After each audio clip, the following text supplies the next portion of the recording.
Ich qochishi har doim ham ovqatdan bo'lavermaydi. Ba'zan qorin bo'shlig'idagi chandiqlardan bo'ladi. Spayka, ya'ni chandiqlar, bu ichak yoki qorin bo'shlig'idagi tutishmalardir.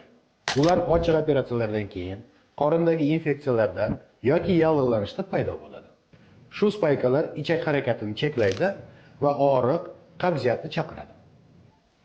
Qorinda og'riq, ich qochishi, ovqatlangandan keyin og'riq kuchayishi yoki dam bo'lishi, unda laparoskopik operatsiya eng samarali va xavfsiz yechim. Bu usul bilan spaykalar aniqlanadi va ehtiyotkorlik bilan ajratiladi. Agarda uzoq vaqt ich qochishi, qorinda og'riq va shish paydo bo'lgan bo'lsa, demak bu chandiq bo'lishi mumkin. Vaqtni cho'zmang, chunki har bir kunda organizmga og'irlik tushadi. Batafsil ma'lumot va tekshiruv uchun qabulga yoziling. Sog'lig'ingizni uzoqqa qoldirmang.